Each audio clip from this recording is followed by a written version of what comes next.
Hey everyone, welcome to an overview of how I made Vanny's head for my movie, Shadow of Vanny. This is the first time I've done a video like this. It's been requested a lot in the past, so I tried to do my best and film as much of this as I could. Okay, so starting off, you'll see that I cut out an extra eye that's traced over that 1:1 scale drawing that I was talking about. I cut this out, and what it did was it gave me an outline that was the shape of the eye socket. So I traced this on a piece of foam carpet. Most of the animatronics are made with these materials. So after tracing the shape of the eye on the foam, I cut it out. Flipping the eye backwards, I traced the opposite eye, and after cutting out the second one, this gave me the two empty eye sockets for the first faceplate, as I'll call it, that would begin to make the structure of the head. You'll see that I figured out a lot of this as I went, as I used a lot of new techniques to make the animatronics compared to my old movies. The main thing that was new to this method was using zip ties to shape the foam together. So, after I got that first faceplate cut out, I had to bend it into a rounder shape to make the forehead. Using a cheap plastic bowl, once again from the dollar store, I drilled holes into it as well as the foam, and I started to pull the foam over it to make it rounder, and I fastened it with zip ties. You can see that along the middle I started to shave away pieces of the foam and added more and more zip ties. Making a round shape out of a flat piece of foam is difficult, so there was a lot of experimenting that I had to do to eventually get it round. You can see that while it wasn't perfect, it was roughly the right shape and size by the end, and you could see through the eyes, which was super important. So what you're seeing here is the first attempt at making the eyes. At the dollar store, they sold these empty snow globes for arts and crafts. It turns out that the actual dome shape was the perfect size for both Vanny and Glitchtrap's eyes, based on the scale of the reference drawings. So I glanced over this. I'm not sure why it didn't get recorded, but you can see that for the snout part of the face, I simply used a car sponge that I shaved down in size a bit with scissors. I think this sponge ended up costing me $1. After adding the snout, I had to add the bottom half of the face, where the mouth is. Here what I'm doing is figuring out the best way of making it, and I narrowed down that using the side of the face would be better to get a closer shape to the actual design. I basically used a big rectangle with a mirrored cut that matched the chin shape, and I attached it under the eye faceplate side by side with the foam using zip ties. At this point the shape isn't that accurate and looks a bit silly, but you have to create the foundation to later tighten up the design and get it closer. You can always cut away more material and add more zip ties if pieces are too large or loose, which was the case here. Here you can see that I did something similar to what I did with the eyes, except kind of in reverse. I once again traced over the 1:1 scale reference and made the inside of the mouth a traceable shape. I traced around it onto the foam and cut that out to be the inside of the mouth. Because I had only made the sides of the mouth and the chin, I needed to add a flat surface to the front of it, which would connect to the inside part of the mouth. This needed a lot of zip ties, as you can see. It was a very meticulous process, but by the end it worked pretty well. I also wanted to add that because an actor would be wearing this head, all the zip ties I used were facing out. This is super important, because when you cut off the ends, there's a sharp exposed piece of plastic left that can actually cut you if you're not careful. There are times where I actually bled because of a cut zip tie. You can see later that I have a plaster on my thumb. That's why. Safety is important, and it's always priority number one. So as silly as it sounds, when you have a million zip ties, you need to ensure that the sharp end is not facing the direction of the actor's face inside the suit. So no matter what you do, even if you mess up and it's facing the wrong way, it's worth taking the extra time to cut it and redo it facing the right way. At this point, it was bothering me that the sponge for the snout was dangling the way it was. So to make the shape closer to the actual design, I ended up drilling a few holes and adding some zip ties to it. It all started to melt into a more organic and accurate 3D shape in general around this point, with the foundation for the front of the head now being done. Once again, from the dollar store, I found this really useful bird nest thing that was exactly the right size for the back of the head. I took out the contents and was left with a perfectly round shape that was built like a cage, which allowed me plenty of points to attach it to the rest of the head, and also to attach the ears to it, which was perfect. I tried to keep this as low budget as possible, and it was actually a lot of fun to be resourceful and see the things I could use in creative ways to get the project done. You can see that because it needed to stick up a bit higher, I added just a little piece of foam with a few zip ties. So with this part done, I was pretty happy with this being the basic foundation of the head. At this point, I wanted to move on to the ears, because it was the most logical time to attach them before doing more work on the head itself. The ears were a lot simpler than the rest of the head, because they're basically flat objects. All I needed to do was trace the shape of the ear onto the foam exactly as is. You can see that on the pattern for it, I also added an extra tab. This was so that I had something to attach the ear onto the head that wasn't part of the ear itself. So the ears needed to be 2 layers thick, so it was simply a matter of tracing the shape twice, making 4 ear pieces in total. The way I connected them together was to gradually add hot glue and drape the other piece over onto it. You can see that I'm adding a bit more glue, draping it on a bit more, and rinse and repeat until the 2 pieces were assembled. Hot glue isn't the most solid thing in the world, so it needed a bit of extra reinforcement before it was covered in the fabric later. The next step was to attach the ears to the head. It was really useful to have that cage structure to work with, because by splitting the extra tabs that I was talking about at the end of the ears, I could use zip ties in different ways to try to jimmy it together. It took a lot of trial and error, and I kind of just improvised until it stuck. But, I eventually got it. You can see that later, off camera, I added a few metal 90-degree brackets to keep them from drooping. So you're probably wondering what I'm doing here. This is the part where I had to create the patterns for the material that would cover the head. The basic concept involves covering the head in a layer of duct tape. That then gets cut out and turned into flat 2D shapes. You trace those shapes onto the material, and then you sew those pieces together and pull the material over the head. In order to protect the structure underneath, I first had to cover all of it with plastic wrap. After applying this layer on tightly, I added the duct tape, piece by piece.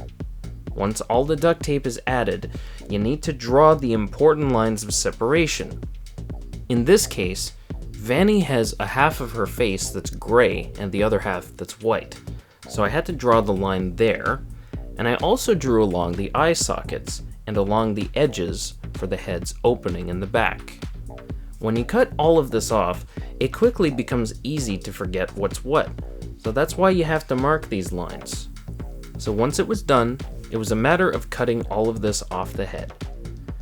At this point, you need to try your best to cut the removed layer of duct tape into the biggest possible 2D shapes to turn into patterns for your fabric. You want to use the least amount of separate pieces possible in the most efficient ways. The next thing to do was to trace around these patterns on flat, rigid paper. You need a solid shape that will not bend or bunch up when you're tracing onto fabric. You can see that I'm also adding an extra outline around each piece. The reason I'm doing that is because you actually need a bit of extra room when you're sewing. The inner line is the one that the seam will be on. Here I'm finally starting to work with the fabric. I started with the gray half of her face. As you can see, I added a little hole in the fabric. This is actually for it to slip the ear through it. Because the ears are wide, the fabric has to accommodate for them with a little opening and a slit like the one I cut that leads into the hole. Things like this are what made Vanny such a difficult character to do a costume of. So, off camera, I cut out the other shapes. There wasn't really a point in showing it because it was just more of the same thing that I did with this gray piece here. It would just be repetitive. Here I began to sew the pieces together. I believe that right here I was sewing the chin pieces together. It gets very confusing because there's a lot of different types of shapes and all the pieces interlock in very weird ways because Vanny's design is meant to look like a bunch of scrap material shambled together in an amateur way, as if it was the first time that Vanessa had made a costume. On top of it, when you're using pale colored material, you can't label the pieces, because with black Sharpie, it'll actually bleed through and be visible if you're not careful. I would not recommend making Vanny as your first cosplay for all these reasons. There were a lot of headaches along the way while I made this. So here I had finished sewing the gray and white halves of her face. Here I'm adding the hand stitching, which I did with the official model as a guide. I had to do it the real way, because in-game it's supposed to be hand-stitched, so there's no other way than to actually do it. So, skipping ahead a little bit, you can see that now I've finished sewing, and this is the part where I have to actually put the fabric over the base of the head. It's basically like fitting an oversized glove. So here you can see that I'm struggling a little bit. It's quite tricky because there's a lot of weird shapes. But by the time you get it, it's very satisfying when it fits perfectly. Off camera, I fastened it with a bit more glue. So there I was showing how I had finished one of the ears. I filmed how I made the second one because it was the more complicated and interesting one between the two. I had to make the easier ears fabric first so that I'd be sure that I'd get the second one right. So that's why it was off camera. The other ear actually has a mix of gray and white fabric, with a lot more hand-stitched parts as well. I started off by making the pink part of the ear. This was made from small sheets of felt that were 50 cents at the fabric store, so that was another way that I saved a bit of money. After sewing the two pieces together, you can see that I hand-stitched them along the seam after. Here, I'm cutting out the white and gray pieces of fabric. Because the ears have two sides, it's as simple as just flipping the pattern upside down to make the second half. So, after making one of the halves, I needed to add the pink part of the ear onto it. I ended up just sewing it directly on top.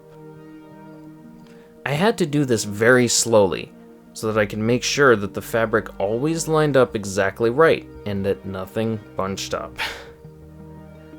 I gradually sewed a tiny bit at a time until the pink portion was completely sewn on. After I did that, I once again had to add the hand stitching to it. I did this off camera because it took a very long time, and you already get the idea by now. When covering the ears with the piece of fabric, I actually had to do it in a bit of a weird way. I sewed only one side of it because the ears are narrow at the ends and wide in the middle. If both sides were sewn, it would be impossible to slip the fabric on. So the open half that remained was actually glued together, and that also allowed me to make the fabric airtight on the ear. So this here is my second attempt at making the eyes. The first time I glued the snow globe pieces to the LEDs directly, but it ended up detaching easily. So instead, I drilled a bunch of holes into everything, and I used giant zip ties to fasten everything together. The LEDs would be directly against each other, opposing themselves, and the lights were remotely activated. As it turns out, when inserting the eyes into the head, the width of them was exactly right. I got very lucky. Because I padded the inside of the head, the eyes would literally just slip in with nothing attaching them, which meant if the batteries needed to be changed, I could just easily remove the eyes and do some maintenance. At this point, all that was left were some of the finer details on the face. I started by doing the eyebrows. They were very simple, being traced from the one-to-one drawing once again, and simply being cut out of the foam. I would then cut out the fabric that again extended about 2 centimeters out in each direction. Before I covered them, I drilled 2 holes, and I threaded a single zip tie through the eyebrow and into 2 holes that I drilled onto the head. The zip tie was attached inside the head and snipped, with the sharp end being covered in tape for safety. After that, the material would be gradually glued around the eyebrow and snipped until it was perfectly covered. This was a finicky and frustrating process, but the final result is an eyebrow that will never come off. I simply did this again for the other eyebrow, and it was done. So now I'm making the nose. I'm literally just crumpling some tinfoil into shape. When it's condensed, it's really solid and can be any shape you want, so it's perfect for something small like a nose. To attach it, I did the same thing that I did with the eyebrows. To make sure that it didn't twist around, I drilled some holes into both sides of it, and I put 2 zip ties through. It was pretty tricky to attach them because they had to be threaded through the sponge that was inside the snout. I added the material the same way that I did with the eyebrows, by slowly cutting, gluing, and stretching it until it perfectly fit and was snugly attached. That nose was never coming off after that. One of the last things that was left to do was to make the whiskers. At the craft store, I bought a malleable type of metal that's usually made for stop-motion armatures. I cut out one piece that would pass through the snout, which would make a left and right whisker. Because the whiskers are black, I figured that the simplest way to color them was to cover them in Gorilla Tape. You can see that I'm also bending them to exactly match the official model. I did the same thing again for the other 2 whiskers. The tape ended up keeping them from sliding left to right. The whiskers, as well as the eyebrows, proved to be the most complicated thing about this head, because during filming, they'd bend out of shape, and the tape would tend to detach and unfold. They needed a lot of maintenance, and I kinda think that in hindsight, I should have done it a different way. I'm now making some of the final details. She has these extra eyelid things with eyelashes on them, so these were simply traced onto foam and cut out. This is why you never throw away scrap pieces of foam, because you can use them to make small things like this. Maximize the materials you have to save on the budget. Like with all the other fabric, I cut out a piece with about 2 centimeters of extra material on all sides. I gradually cut, stretched, and glued the material until they were perfectly covered. It's okay for material to look messy in the back, as long as the front view looks flawless. To add the eyelashes, I used more of that armature metal, and I cut them out into all the correct sizes, with a bit of extra length to thread them through the eyelid piece. I drilled a hole that was slightly smaller through the piece of foam so they'd fit snugly, and I bent the metal on the other side so that it would stay in place. Then, I covered each eyelash with Gorilla Tape, which was off camera. These finished pieces were simply hot glued to the head. The last thing I needed to add were the 2 teeth. So, while I was making them, my camera battery died, and I actually didn't notice for a while. Some of it's missing, but basically, the teeth were made from the same foam, cut into pieces to be assembled like a cube, and then I covered each tooth with a simple square of fabric for each side. I glued the 2 teeth together, and then glued that to the bottom of the snout. Thankfully, it all stayed solid and worked perfectly. At this point, the head was finally done. I was pretty happy with it, all things considered. This is a very difficult design to do in real life. My job was not easy. It's okay that it didn't look perfect, because Vanny's whole outfit is meant to look handmade, as opposed to the other animatronics. I think, at the end of the day, I made a pretty creepy looking and pretty accurate head that is, at the very least, exactly the correct proportions. Well, that about does it. I hope you all enjoyed, and I hope you could learn something from this mess of a video. Thanks for watching, and I'll see you all in the making of documentary for Shadow of Vanny, which I'm hard at work on. Feel free to check out the movie if you haven't. I'll link it right here. And I'll see you all in the next video.